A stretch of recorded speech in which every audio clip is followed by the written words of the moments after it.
Between the Sheets, where the pages are hot, the tropes are wild, and the romance is anything but tame.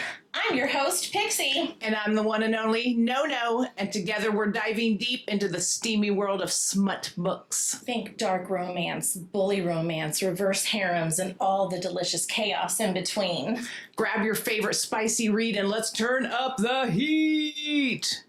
Okay, before we get into the heat, here's the deal. This show is strictly for entertainment, so don't get too serious on us. If you've got to be 18 or older to listen or watch, this ain't for the young ones. Trigger list is up at the start of the show and on our website, so take a peek if you need to. And since we're heat between the sheets, you're in for a wild ride with plenty of foul language and dirty talk. Can't handle the heat? Get out of the sheets. Take a moment to bounce if this isn't for you. For all you daring listeners who qualify to stay, welcome to the steamiest podcast out there. Let's dive in. Let's do it. Let's do it. You know what that means, right? Did you know? No. It's becoming one of my faves. I know, it's so I'm glad we have that thing going. Yes. So this Did You Know is a little bit different than what we've done in the past. Oh, crap. It's not bad. It's not bad. So last week, as you know, we started off with S.J. Tilley's The Alliance, books 1 and 2, Nero and King. And we told you at the end of that show that we were going to continue this week with The Alliance by S.J. Tilley, books 3 and 4, Dom and Hans. And I always do a Did You Know that has something to do with what we're talking about. Okay. Right? Sure. So this will still play into it. Okay. So, in Dom and Hans, we see women kidnapped and trafficked by a violent network. And while the alliance may be fictional, the horror isn't. Colombia is one of the top countries where victims are recruited, often through manipulation, fake job offers, or romance scams. And many are trafficked directly to the U.S. Wow. The United States is not only a destination, but also a major hub for human trafficking, with active cases in every state. Just like in Tilley's books, the survivors are often hidden in plain sight. And it's not always a hot vigilante in a black SUV kicking down the door. So, while we're here for fantasy rescues and filthy book boyfriends, don't forget, real heroes fight the fight every fucking day. Resources are in the credits and on our hbtspodcast.com, so go get informed, people, because this is a serious issue out there. Seriousness aside. Good job. Thank you. Yeah. I know. Kudos to me. Right? Yeah, bringing awareness to you all, because as you should. It is a serious issue. And it's a really bad one, too. But, yeah. So, like, even though we read this shit and we're like, oh, my God, it's, like, fucking hot. These dudes are hot or whatever. It's, like, a serious issue. So, as we warned you last week, we're about to embark on part 2 of S.J. Tilley's The Alliance, and we'll discuss books 3 and 4, Dom and Hans. So, No-No, please summarize book 3 for us. I sure will, because I got papers. Yes, that's my job. I got papers. Until I can afford to hire people to do this for me, I shall continue to do this. I love it. You're so good at it. By the end of this year, okay, 2025, we're going to be famous, and we can quit that 9-to-5 gig that we have. And we'll have 7 to 5:30, because that's how we do. This is true. We're 410 people. Yeah. But then we'll have a whole crew of people at our beck and call to do this stuff. And then we'll have, like, our own board meetings and stuff. Yeah. I can't wait. And I'll have twin bodyguards. Yes! Yeah. It's on the docket. I'm down for this. Okay. Let's hear it. Let's talk. Let's talk about the Alliance number 3. Dom. Yummy. Dom. I have a feeling you and I are going to have a lot of things to agree upon in this discussion today. I think maybe across the board. Yeah. When I finally finished rereading these books, I realized that I don't think there's a whole lot you and I are going to disagree on these two books. No, probably not, which is shocking, right? Because we usually disagree quite a bit. I tried really hard to find things that I'm like, I think her and I are in alignment a lot. We'll see. Yeah, but okay, go ahead. All right, so Dom follows Dominic, a calculating and strategic heir to a Chicago mafia family under attack. Using his charm and cunning, Dom manipulates his way into the alliance through Val, leveraging the group's power to protect and dismantle the threats against his family empire. The story delves into loyalty, deception, and blurred lines between love and power as Dom fights to secure his legacy by any means necessary. And that is a true statement. For real. It's literally any means necessary. Yeah. He's kind of a D-bag that way.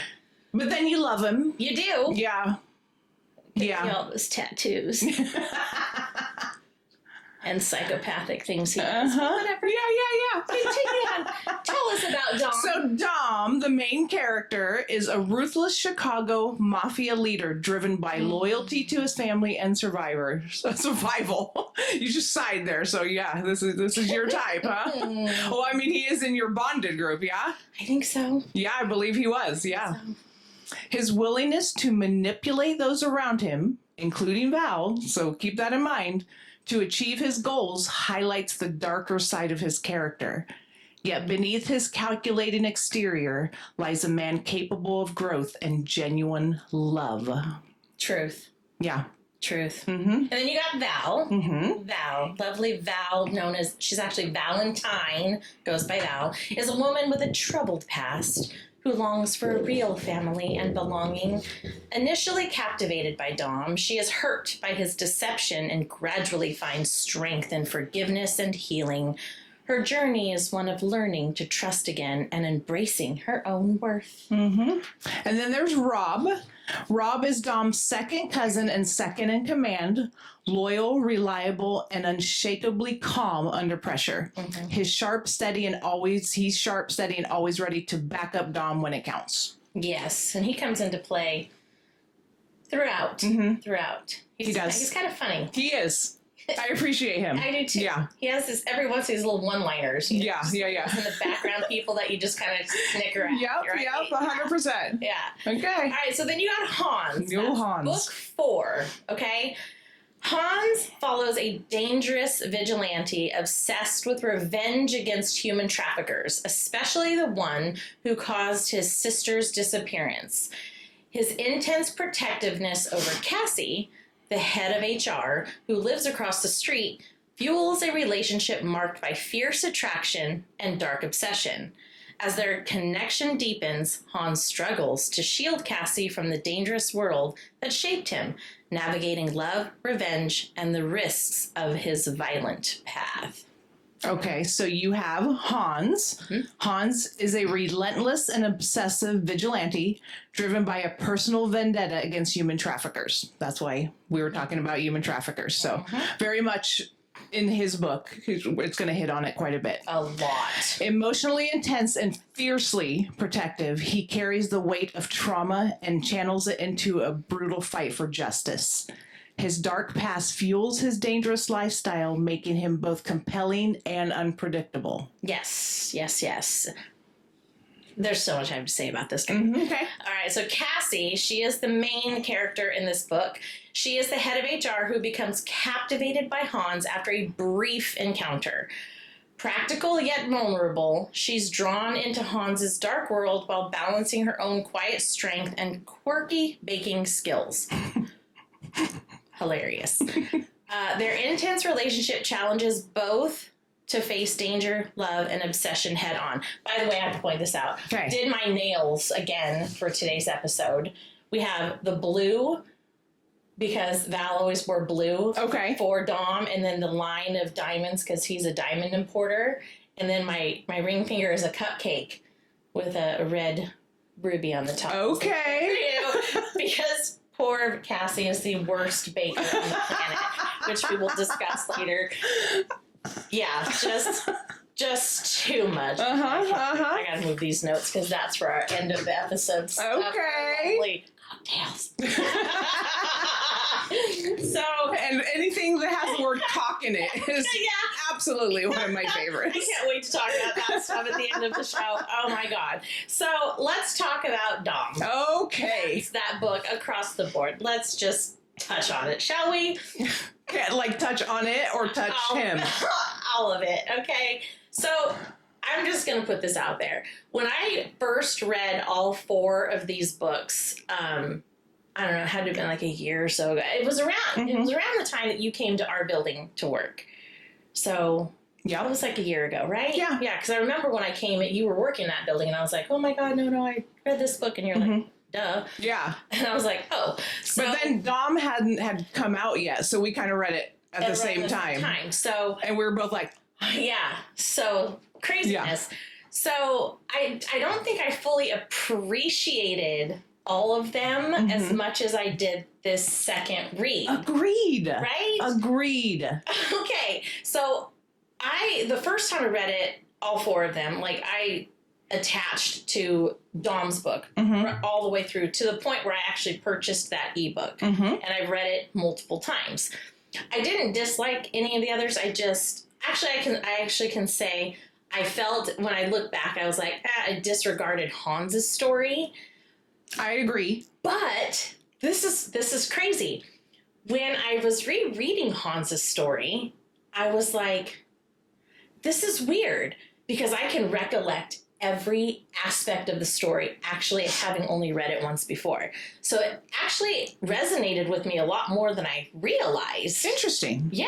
And for some reason, I don't know why I disregarded it mentally, yet it still stuck with me. I don't know why. It was weird. Like everything I was reading, I was like, I fully remember that. I fully remember that. Not that I don't remember other books like that, but for some reason I was like, oh, well, I didn't dislike this as much as I thought. Right. I thought I disliked it. Right. It's just a little bit different from the other 3. It's very different. And it's, okay, so we already know from books 1 and 2 that Nero and King were like best friends and they formed the alliance together. So they're like connected, right? And then Dom, he was an outsider, but he's a mafia leader. And then he like worms his way into the alliance. So they're all still like things, right? But yeah, all of them, those 3 men, were set against Hans because they had a perception of him. They knew of his name and they thought he was a human trafficker, right? So he was like this outsider, total outsider. And Hans is such a loner and never really wanted to be a part of the alliance. Right. He's just does his own thing and associates with Carmine, the chick, and her band of gang leaders because he's just so set on his whole his path and whatever. He's single-minded, right? Yes. He's very focused. Tunnel vision type dude. So he kind of was like, so when he sunk up with the Alliance people, it was out of self-preservation a little bit. Right. It really wasn't about wanting to be in it. Wanting that brotherhood. Yeah, so there is. But he liked it. He ended up it being his thing. Yeah. So there is that little disconnect, which is maybe why it's almost like you felt like a throwaway book. Almost. It was almost like its own standalone, but connect. It was weird. But then it wasn't like you reread it because I reread it and I was like, oh yeah. Yeah, and I don't know if it was because when I was rereading them, it was solely because I knew we were doing this podcast, and when I reread for podcast purposes, I'm focused on note taking, and I'm honed in on that purpose. I don't know if that was what I was doing. I don't know. It's weird, but now I want to own them all electronically and reread them over and over again, not just Dom's story. Like I had no idea how much I absolutely. Honestly, looking back, Nero and Peyton are my least favorite. Oh, see? Me rereading, because I was like Dom all the way. I'm Dom. Me rereading, I think I've turned to Nero.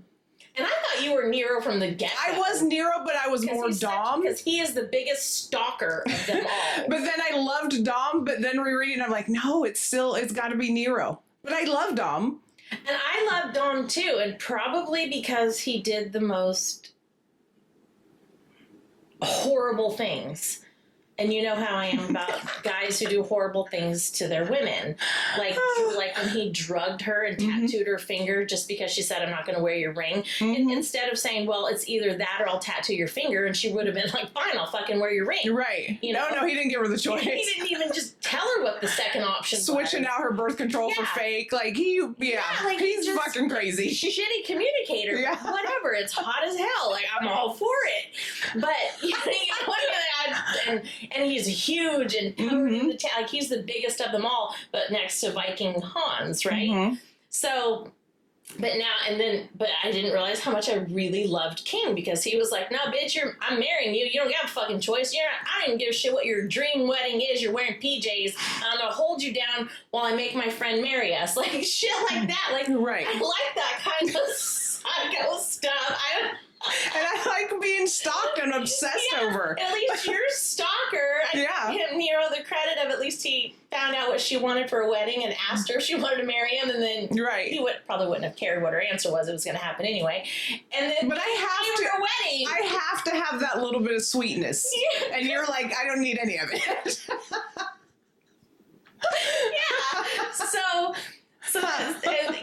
And then so then we get to Hans, but we'll talk more about that in a minute. Okay. So let's talk more about Dom. Okay, let's do it. Clearly, I think I just went crazy there for a minute. It's all right. I'm used to it. We jumped the shark. This is not a thing. You don't jump a shark. Yes, you do. We're going to talk to producer Daddy, and he's going to explain it to you. Okay. So let's rewind for a second. Okay. And talk about the prologue of Dom's book. So I found this scene actually hilarious. Okay. Right out the gate with Val. Because I want to focus a little bit on not so much the hot dudes in these two books, but the female main characters, the FMCs. Okay. We'll bounce back and forth a little bit, but the focus will be on them. So in the prologue, Val is at her father's funeral. And she hears the priest tell everyone to go with God. But then recollects that the priest says earlier that her father was with God now. So, quote, isn't that telling us to go with God, kind of like telling us all to die? She's young. Yeah, she's a kid. She's 9. So at this point in the prologue, she has pieced together that her father only lived 20 minutes away from her, even though she only got to see him like a couple times a year or every other few months. And loved him. Like, she loved him. Yeah. And he was married with children. So she has deduced that he and her mother were liars. All of this at the funeral. Brilliant. Okay? And so she is getting a bit pissed. So when she comes up with this, I guess the priest just wants us all to die. I just totally see this 9-year-old pissed off kid where no one likes her, everyone hates. This is her whole mantra. Even her mother is not awful person. A good person. So when she said that about the priest, I just started laughing. They're funny. I'm like 9-year-old Val. Just the imagination, even when she was talking about the outfit, her mom said, here's your new outfit. And she's like, well, I knew it wasn't new because it had that smell. Her mom went to like Goodwill or whatever secondhand store where they had and just said, well, it's new to her, but her mom's a fucking liar. So there you go. Liar. Yeah. So I'm just dying at just how she just, every minute of this funeral passing by, she's getting more and more, this 9-year-old's getting more and more pissed. So then she sees her, we're still at the funeral. She sees her dad's wife, Barbara, and his daughter, which is her half-sister, Avery, right? Avery something else. Yeah. And they both look at her and her mother with hate or disgust. And she can't even bring herself to look at her half-brother, King, who's older. He's like 20 years older than her. So he's like 29, I think, or 19. He's 10 years older. Yeah, I don't think he was in his 20s. He was 19. I think he was 19, 10 years older. And she can't even handle anyone else in her life at this point hating her just because she wants to be loved. She only knew love from her dad, and he's dead now, and she's only 9. She's with God. Yeah, so this is like... the liar is with God. This is like... It kind of hit me in the ticker a little bit. My heart cracked a little bit for this one, because I was like, oh... That's how I feel about Peyton, but you're all reaming me up and down for it. Yeah. Yeah. Your fucking feelings are weird. I know. When you have them, they're weird. I'll explain. Okay, go. So the airport meeting. So we're out of the prologue, and now she's at the airport, where I think we're like chapter 1 or whatever. Mm-hmm. This seemed innocent and real when Dom and her meet at the airport. And it seemed that his interest seemed innocent and genuine, whatever. And she has real levels of self-deprecation caused from years of mental and emotional abuse. This is the difference I feel between Peyton and Val. Let me explain. Let me get there.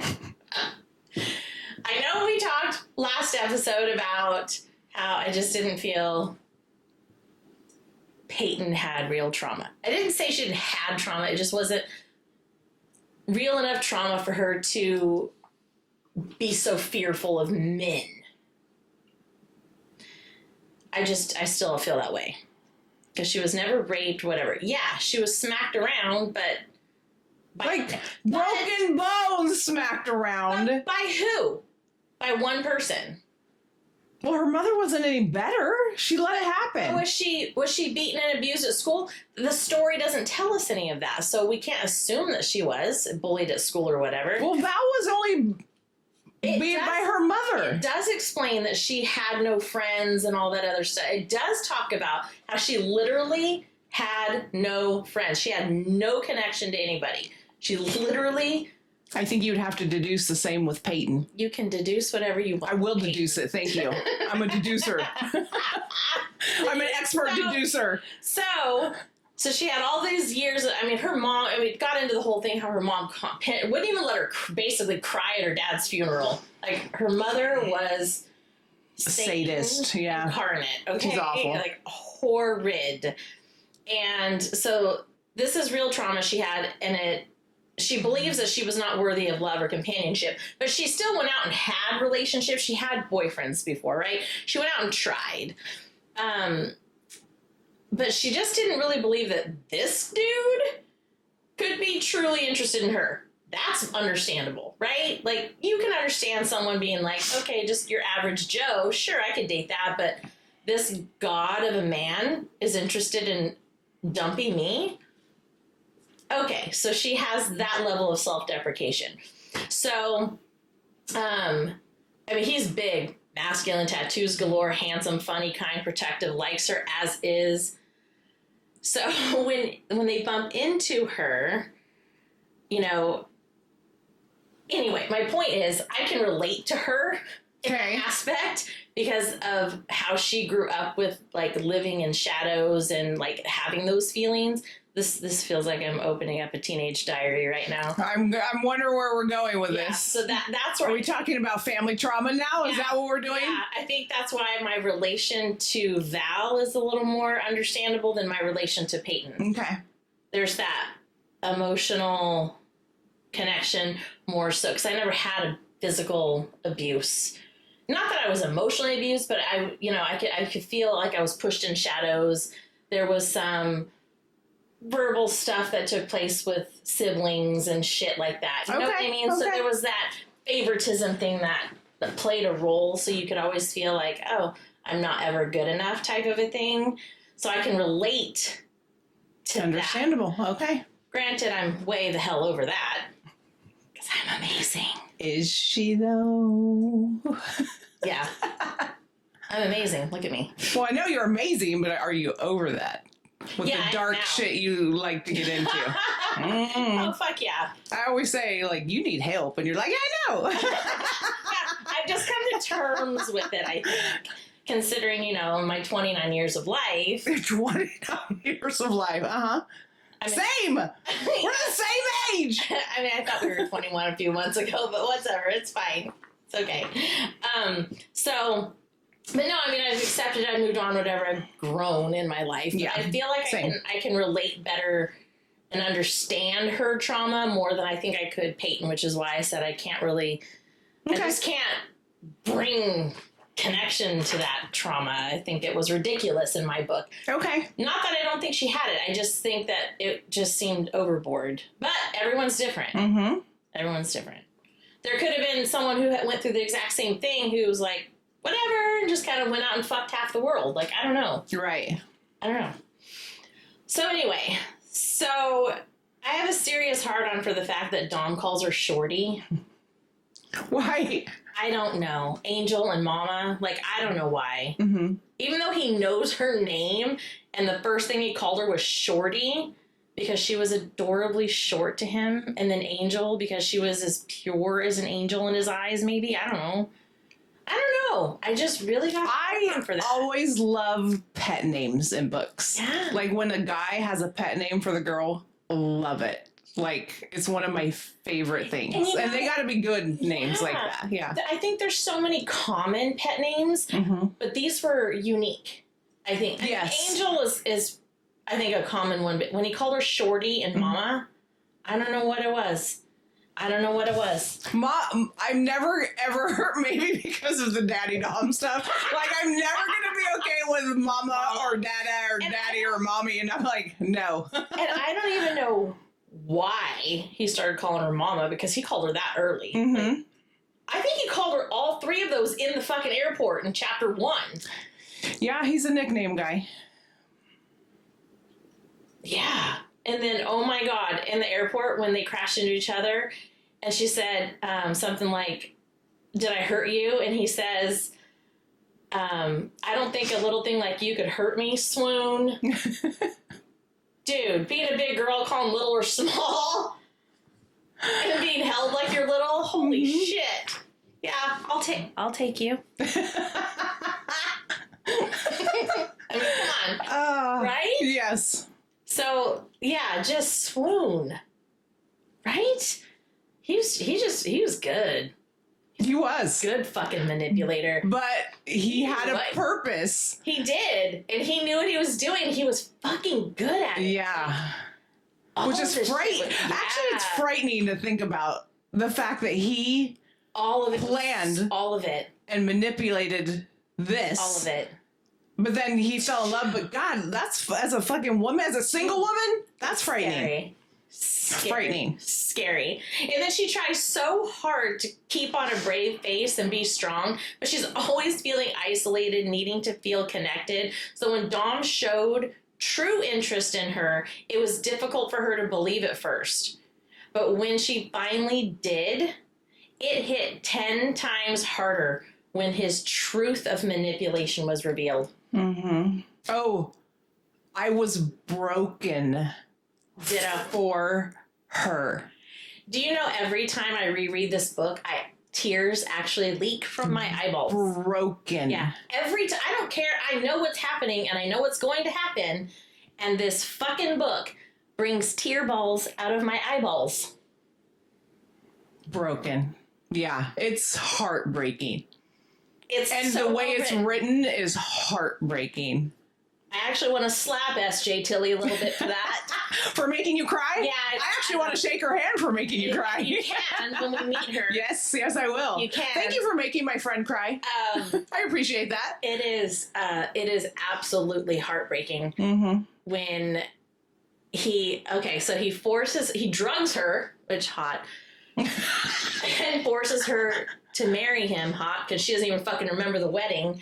But she accepts it when they wake up, and she's like, "Oh my God, we got married. We're in Vegas." And he's like, "Yeah, but he's the greatest ever, so it's and okay." And he's like, "And you have to live with me in Chicago." And she's like, "I got to move from Minneapolis to Chicago." And he's like, "Yep, because I'm traditional." And she was like, "Okay, all right, okay, cool. Like, I can do this. It's fine. I work from home. Yeah. I don't want to give up my apartment, but like, if this doesn't work out," and he's like, "I'll never leave you stranded. It's fine." Like, he has a solution to everything. Down with it, whatever. And then he gets her back to Minneapolis because he has a fucking plan. She's like, "But I got it. You have to meet my brother." She has no idea that he already knows who the hell this is, because his plan is to get into the alliance by marrying her, because he needs the alliance's help. Yeah. Right? To take down the enemy that's trying to kill off his mafia family in Chicago. Yeah. So, they get to King's house. poor Val. And when King sees him there and is like, get the fuck out of my house. And she was like, what the hell's happening? And then the two of them start fighting. And she realizes what the hell's happening. Because he pretty much busts in the house. Yeah. It's like he busts open the door and says, I'm here and I'm going to be in the fucking alliance and there's nothing you can do about it because I married your goddamn sister. Yeah. And they're all, and even Val's just like, yeah. what? And he's like, I don't know, I think King asked something about basically like, why are you here? And she's literally thinking, please say it's because of me. Internally, she's asking this question, looking at Dom, and he goes, because I'm one in the alliance. And she was like, there it is. There it fucking is. I'm used again. Like, I knew I was not good enough. I fucking knew it. And there's my tears. Yeah. It's like, you fucker. God, you're hot, but God damn it. It's so heartbreaking. And she just shuts down. Yeah. Just shuts down. And so when Dom leaves and he just takes her, she just goes because she's just shut down because her brother's not fighting for her. Nobody's fighting for her. She's just there. What does she do? You know what I mean? Like, what the fuck ever. And so she's in the car and they're just driving to Chicago and she's just, you know what I mean? Yeah. I'm just like envisioning. I'm like, I just want to like wrap her up and cocoon her, protect her myself. I felt so horrid. And it's almost like he didn't even give a fuck. And it was so fucked up. Fucked up. Yeah. God, it was heartbreaking. So well written, though. Damn. But I do have to say, you know, I could feel her tears and her pain and anger through those pages. I could feel it, obviously. 100%. I do have to give her some kudos. So while he was courting her, her not being afraid to send a hot guy she is talking to a selfie while wearing PJs and a green mud mask while eating Halloween candy, good for her. Good for her. Mistakenly and innocently sending that same hot guy a selfie when he asked for a pic of her carb-filled spaghetti. Oops. Bravo. Like, okay, keep in mind, these are all plus size. Oh, yeah. These female main characters. Yeah. So, and she has no self-confidence either. Yeah. No. Yeah. And she's doing these things after having only met him once at the airport, right? Well, she banged relations with him at the airport. Continues speaking to said hot guy after banging him in a breastfeeding pod at the airport. After he pretended to have a baby with his jacket. After meeting him once. Kudos. Good for you, girl. Have big lady balls. Yep. Yeah, you do. Yeah, you do. Yeah, you do.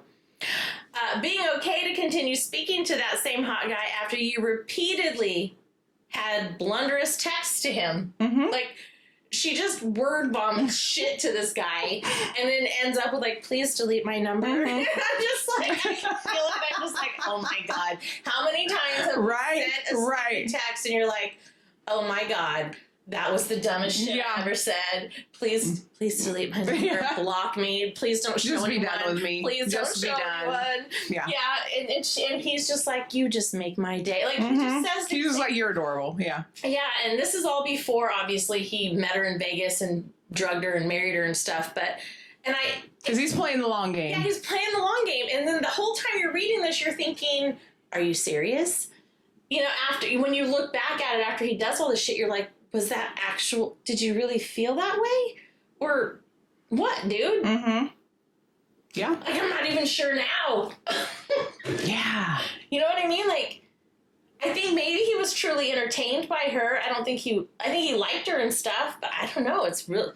Well, job. No, but he had a mission. He did. And he was a Hans-focused dude is what he was. But he redeems himself because he does end up loving her, and he's great to her. Yeah. I mean, he's an asshole, but he's great to her. So he is. He does protect her, and you know, he does the whole traditional, like, you're my wife, so we treat you as such. Like, the traditional bit.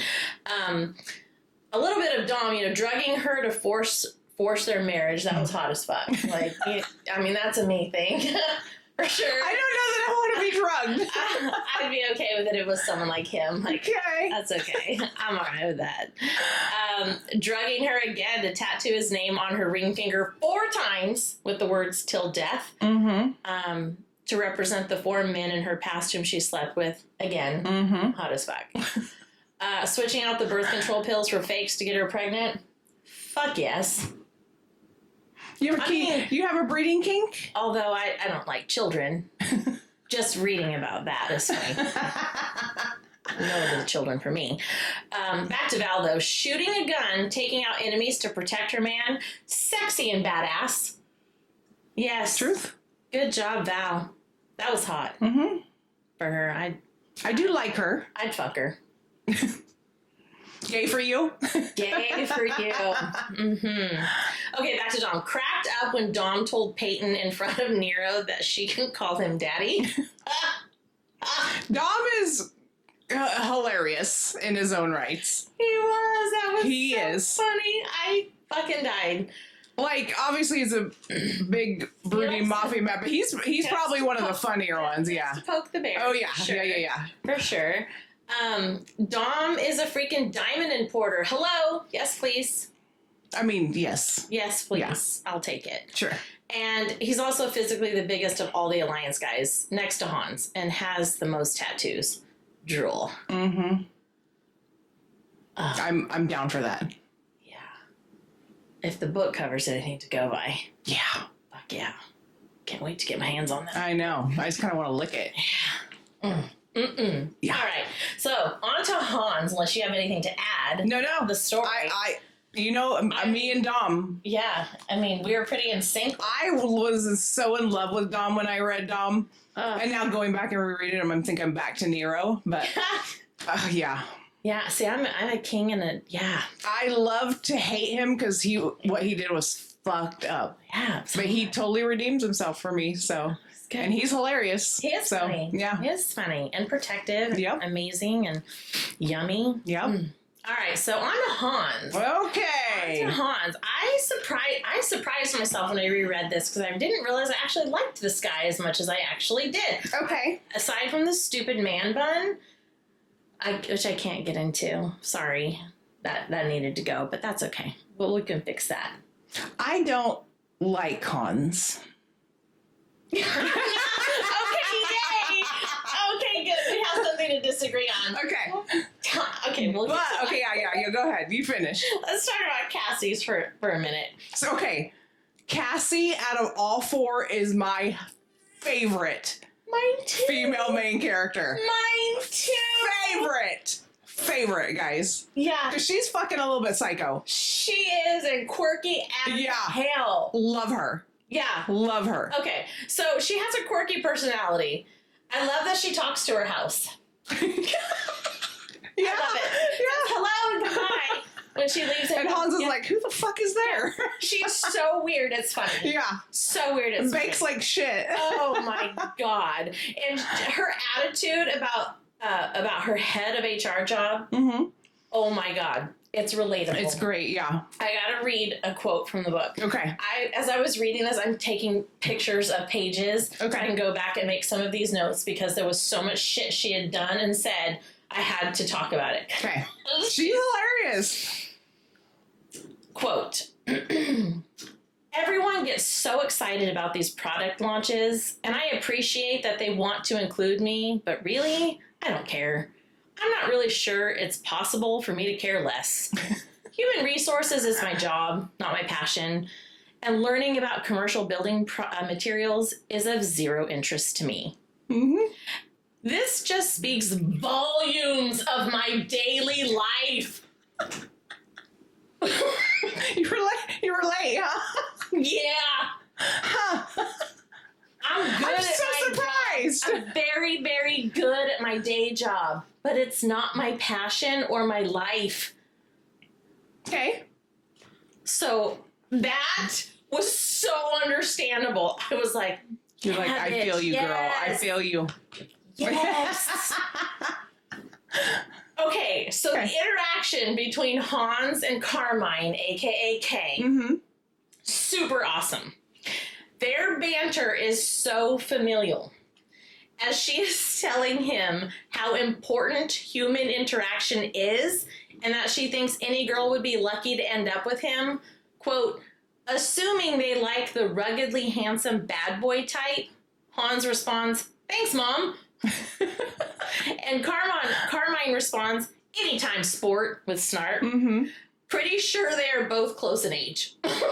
They have to be. Yeah. Pretty sure they're like in their 30s. And this is how they talk to each other. Right. And I'm like, that's awesome. That's friendship. Just that snark and that banter. It kind of reminds me of you and me sometimes.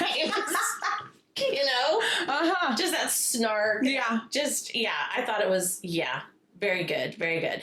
So Hans's level of obsession with Cassie is unmatched across the board to all of them. It's different. Very different. Let's review. Let's review. Okay. He keeps every single sticky note that came attached to every baked good she left him on his porch over the last year. Mm-hmm. He will consume, this is the weirdest part, he will consume every single bite of every single baked good Cassie brings over and leaves him, no matter how awful and practically inedible it is. And apparently they're pretty awful. They are inedible. So described. Yeah. That zucchini cookie in the shape of a lumpy hockey puck. Yeah. And you can dip the container out in all the sludge. Sludge. And he ate he's putting peanut butter or just to eat like it. he does all this stuff just to be able to eat it. He will not eat it.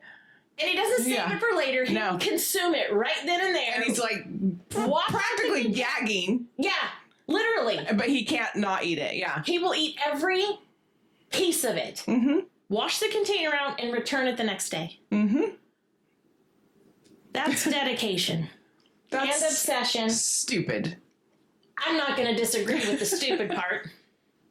I mean, he probably got sick off. He has an iron stomach. He's a Viking. This is true. Yeah. This is true. He lets himself into her home with a duplicate copy of her house key every single time she leaves to ensure she has not left a blow dryers plugged in and has properly locked up windows and doors. Yep. Every time. He's disabled her gas line repeatedly so she won't keep leaving it on. Mm-hmm.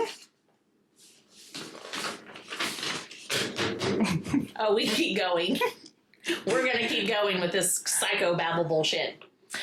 Stole her self-boudoir birthday photo book that was accidentally delivered to his home and would not return it to her. And was pissed.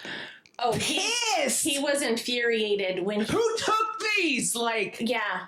Who's this for? This was actually the introduction of how, so when they first met, they live in a cul-de-sac.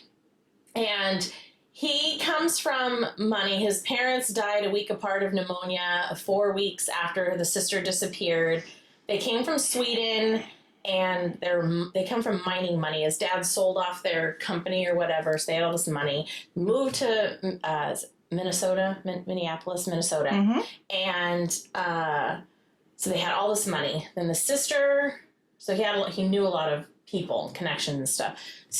Younger sister was taken from a club by the traffickers, and 4 weeks later they found the body, and then the mom died, and then a week later the dad died. So he decides to go on this, he drops out of college. He was going to be an attorney, and so he's smart. He drops out of school and goes on this vengeance plan. He goes all over the world. He learns how to fight, how to kill, how to, this. Become a literal vigilante. Yeah. And he has bounties on his head all over the world. And so with this money he decides he wants to buy up all the houses on the block so he can live in peace. But the house across the street had an old lady in it, and when he was out of the country, the old lady dies, and this is how Cassie ends up with the house. She had bought the house while he was out of the country. So he was like, fuck. So when he gets home, she comes running over to introduce herself, and that's when he immediately was like, love at first sight, but he was freaked out because he doesn't need that distraction or whatever. So every time she would come over, and of course she was like, Drool, you're a hot dude. Mm-hmm.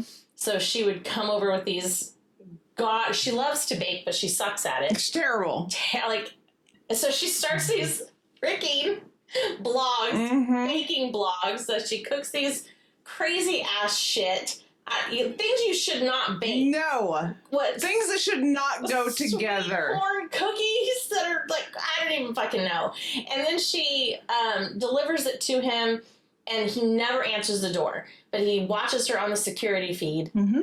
And when she leaves, he'll, take it in the house. And because they really do not have a lot of interaction until they do. Until they do. And then, so it's this, at this point, when he gets this book delivered to his house by mistake. He loses his shit. But he opens it because he thinks it might be a bomb or something. So he's protecting her, right? So he opens it and he's like, freaks the fuck out. Like, oh my God, this is my chick. Someone's taking naked pictures of her. They're not really naked, but they're boudoir. So he storms over, guys, is pounding on the door. She opens the door. She's like, what the hell? And he like pushes her up against the couch. She's like, who took these? She was like, no one. Like, it was a chick. Yeah. Who are they for? No one. Who are they for? And then he like kisses her, like all this shit, right? And then of course texting. He starts actually finger bangs her. That's what happened. Yeah. And then while he's getting her off, his phone's blowing up because Carmine's texting him with a new job. And then it's sorry, I was making sure that was going. So, it was all crazy. But that was when they finally had their interaction. And that's when he was like, yeah, now it's done for. Like, whatever. Like, that was it. And she was like, what the fuck just happened? Yeah.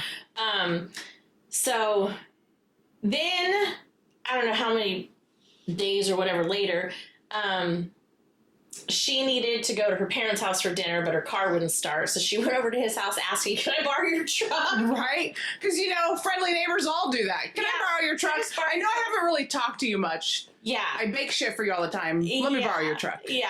And he refused to let her take a ride share to the parents' house, so he drove her himself. He put a tracker on her cell phone without her knowledge. And then has multiple cameras facing and angling to her home.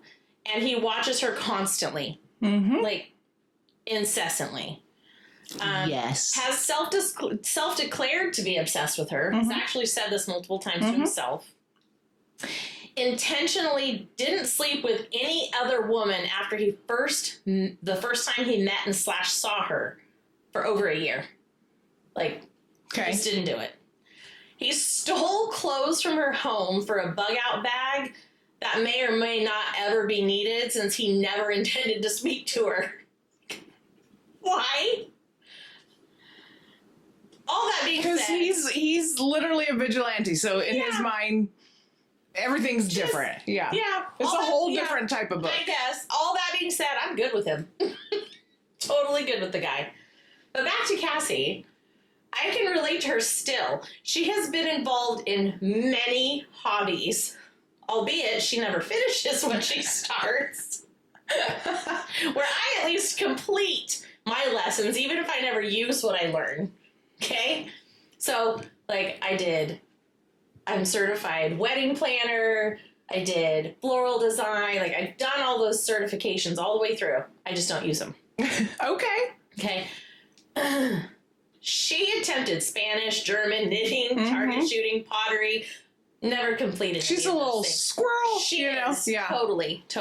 But I love how she is unbothered by Hans's profession and even has made some funny comments, such as, he must be good at bagging bodies. Yeah. After witnessing him bag a dead body and make plans with other vigilantes, she thinks to herself, he really is stupidly handsome. And vigilante killer or not, I can't believe he didn't have a woman in his life already. But thank fuck he didn't. I mean, okay. I'm telling you, the whole scene where he is at her property because someone came on and she shot this person that came on. And people are running around and he's like, she's watching him now through the cameras. He used to watch her. Yeah. And she's literally like on top of the table panting. And she's like, he's going to sniper the shit out of somebody. And like, she is so turned on by it. I'm like, she's fucking psycho. I love her. Yeah. Yeah. I love it because she does say he's about to sniper the shit out of those other guys. Yeah. She is Crazy. like salivating over this. Yeah. Like she loves it. I love her for this. Yes. However, I'm kind of concerned that you like her at the same time. Oh. Okay. Because here's the best part ever. Just for No-No, she starts to call him daddy. She does. It's gross. She does. And he continues to demand that he call her daddy. Mm-hmm. And he calls her little girl. And she loves it. Yeah. So I said, I don't really like Hans, right? Kept reading it. Yeah. Even though she said, Yeah. I like being your little girl. Yeah, I don't like that part. I love her. And she even says, I do not love him. She even goes on to ask, can I touch it, Daddy? And he tells her, spread your legs, little girl. Fuck. Oh God, I saw that and I'm like, yes! So that's why you like him, because you like to torture me? You're a shit. I'm such a bastard for you. Oh my God. Then this is what's funny. He calls her a freak.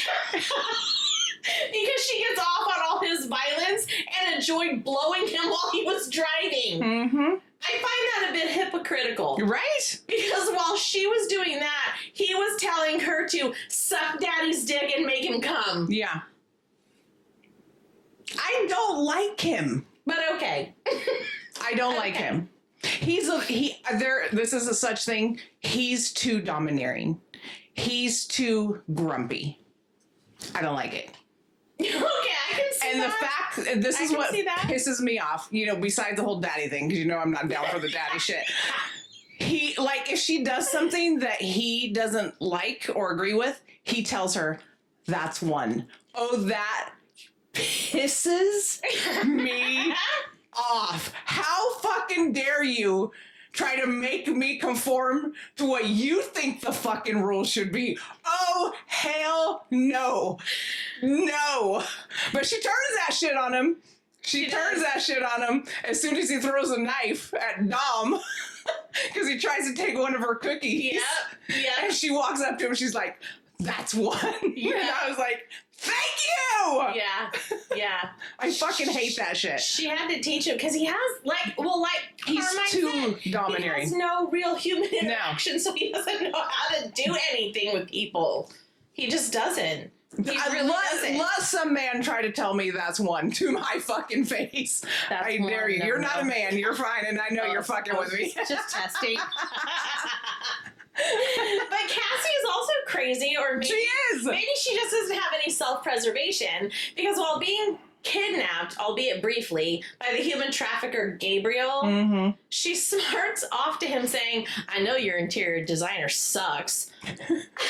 She's funny. And when he responds, my mother furnished the house, she follows it up with, sorry, but I'm pretty sure your mother hates you. She's great. Who the fuck says that to the person I'm telling you, who she's great. trafficked you psycho? Her. Like, what the fuck? This dude is surrounded by men with weapons and she has no clear way out, and she's mouthing off to him. Seems like Nope. a death wish to me. I mean, I love her. She's crazy. And I get it. Yeah. It's a fictional book, but it's like, hello, crazy bitch. Yep. Most normal That's what I people love are about her, quaking though. in their skin. Yep. She's not normal. She is so not normal. She really is. That's what I love about her. She is not familiar or aware of her surroundings at all, ever. But back to him and his level of crazy. He used a sword, spoiler alert, to cut off the dude's hands that carried Cassie onto the plane when she was taken just for touching what was his. That was hot. I don't disagree with this. Nobody touches his butterfly, just like nobody puts baby in the corner. Had to do it. I don't know. Just had to. You're gonna make me choke on gummy bears. He put an implanted tracker in her arm farm with her permission. Right. But still. Mm-hmm. Then informed her that he will be removing her birth control implant from her arm himself while he's buried inside her, so they will waste no more of his baby batter. You're welcome. Mm. Mm-hmm. And kudos for asking her to marry him and getting her parents' permission. Mm-hmm. I mean, at least he didn't just steal her, force it. Right. Dom. That's okay. I think it's hot as not a fan. Did that Dom? It's fine. I do love how how S.J. Tilly incorporated Cassie's parents into the alliance in the at the end, almost naturally, and wrapped it all up in the epilogue, including Avery and Rob, and how they announced at Cassie and Hans's wedding that they were already married a week prior and nobody knew. Right? That was funny. That was well done too. When's that book coming? It's not. Oh. She's done. The alliance is 100% done. Okay. Everything just came together nicely, and it didn't feel like any more books were needed at all. So, to wrap up today's show. Okay. Are we ready for this? Sure. Okay. Hold. We are going to do cocktails and code names, the FMC Spy Mixer. Okay. So, I want you to tell me the cocktails you've created for Peyton, Savannah, Val, and Cassie. Okay. Their names and what you want to tell me about each of the cocktails. Okay. Go for it. So their cocktails are also going to be their code names. Oh. Because, I didn't do code names, but... but they could be. Yes, I get it. That would work for me too. Peyton. Okay. I just laugh at myself. God. Coconut Neuronic. Oh, that's a good one. Nice. No. Yeah, he refers to hers. He refers to her as coconut. It's gonna have, and each one of these have a color. Her color is blue. That's what her color is to me. Okay. Malibu, tonic, and blue curacao. That's what's gonna be in it. Malibu, tonic. Okay. So it's going to give that coconut. Okay. But then it's going to have a bluish color to it. So that's Peyton. Okay. Savannah. Queen of Hearts. Ooh. Because you got to do a little play on she's married to king, you know. Mm-hmm. She's the queen. So hers is going to be red. So she has Campari, which is a red Italian liqueur, citrus juice, and tequila. Okay. Now, do I think any of these would taste good? I'm not really sure. Yeah, I'm not a drinker, so I don't know if one kind of same. Yeah. So, Val. Oh, God. Her drink name is Daddy Dominatrix. Yes. You got some good names. I know. Thank you. That's going to have espresso indigo gin. Espresso, indigo gin, tonic water, and vodka. Nice. And that's going to give a purple color. Okay. Yeah. And then Cassie is pretty castration. That's exactly what she is. And hers would be pink. She's going to have strawberry vodka, cranberry juice, and ginger ale. Oh, my God. Mm-hmm. Oh, my God. All right. Okay. Here we go. Let's do this. Peyton, the coconut curse. See? Fucking coconut. You won't remember what hit you, but it was delicious. Uh-huh. And the vibe is sweet, dreamy, deceptively strong, like a tropical escape with a pair of ruby slippers. Because, she likes the Wizard of Oz. Okay. Mm-hmm. Okay. It's going to have coconut rum, blue Curaçao, pineapple juice, a splash of cream of coconut, and we're going to float some grenadine on that. Okay. For the red, right? Okay. And we're going to garnish it with a cherry and a sparkly gold sugar rim. The yellow brick road. Ooh, pretty. Right? Yeah. I like it. I had to do a lot of digging on how to do this stuff. I was like, I don't know how to fucking make cocktails, but... So for an add-on, we're gonna serve this with a tiny dog treat shaped thing in a sugar cookie form. It's a sugar cookie shaped like a dog treat for Toto. Okay. For your drunken snack. Okay. I figured, Yeah. Toto needs something.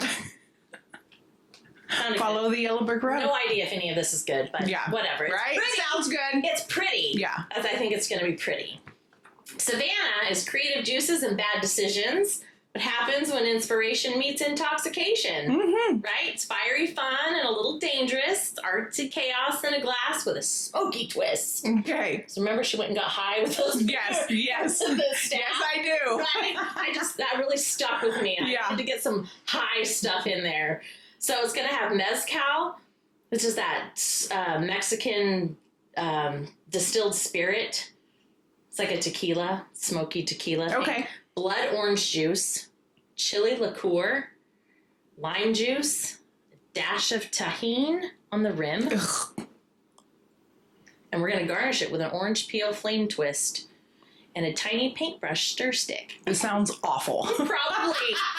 It sounds like heartburn and regrets. And we're going to do a CBD infused sugar cube for a nod to her weed love. Okay. It's probably the most disgusting drink ever, but when you're high, I'm sure it's amazing. Right. I don't know. We'll go with that. I don't drink, so I don't know. Yeah. All right, so Val, she's the Val U margarita. She needs a little self-worth, and she likes margaritas. Okay. For the ones underestimated, then unstoppable. Elegant but humble with a tender heart and a little bite, just like Val. So it's going to have silver tequila, triple sec, fresh lime juice, cookie dough syrup. And Dear God. I know, it's probably disgusting. Crushed cookie, chocolate cookie and sea salt on the rim. And we're going to garnish it with an edible silver sugar crystal, like diamonds. Ooh. And we're going to serve it with a glitter stir stick. Okay. Okay? Okay. For Cassie, HR violation. Like Cassie in any workplace setting or bakery. Sweet, spicy, and a little messy. This one starts fun and gets chaotic just like her baking. Truth. It's going to be bourbon, cinnamon schnapps, vanilla cream soda, and a dash of chocolate bitters. Yeah. And we're going to garnish it with a singed marshmallow or a half-baked cookie on the rim. Probably the half-baked cookie. That sounds pretty good. Something that would be like gooey. Yeah. Like her cookie. Where's the sludge? And we're gonna serve it with a mini whisk stir and a tiny apron napkin. Yes. I love it. Cute. Right? Cute. Okay. So it was one. Hang on, let me find it. Where's my stupid question? There it is. It's somewhere in here. I swear it's in here. There it is. Okay. Found it. Found it. I want to ask the question, who is most likely to survive a zombie apocalypse in a cute outfit of the 4 FMCs? Oh, Cassie. Really? Yeah. In a cute outfit? Yeah. First of all, that's all She she... wear tiny shorts and a tank top with no bra or leggings. She wears cute shit. Like sundresses. No, she doesn't. She totally does. She does not. Read it again. I did. She I does. just finished it yesterday. She totally does. And she would survive a zombie apocalypse on probably sheer stupidity, but she's going to survive. She's like a cockroach. I say Val. That bitch knows how to shoot a gun. She's the only one who can shoot a gun. Oh, no. Cassie's going to do some And she half-ass. cute. She'd probably give the fucking zombies cookies. She'd kill him with her cookies. Sweet corn cookies. Kill 'em. Yeah. Cookies. Mm-hmm. No, I'm still only going with Val because she can kill him and would look cute doing it. Oh, no. Cassie's adorable. No, Cassie's still my favorite. Mm-hmm. But I think Val would survive that one. Who is most likely to blow their cover because of a hot guy?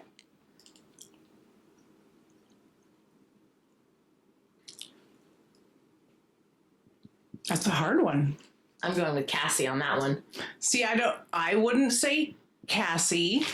I would because she's crazy. I wouldn't say. And she has an So it's got to be Savannah for me. See, I'm going with Cassie because she did the boudoir thing. Mm-hmm. She doesn't care what she wears when she goes to Hans's. She just lives. She does. I would still say Savannah for a hot guy. I mean, she was going out with fucking Leland before she met King, so apparently she has a thing.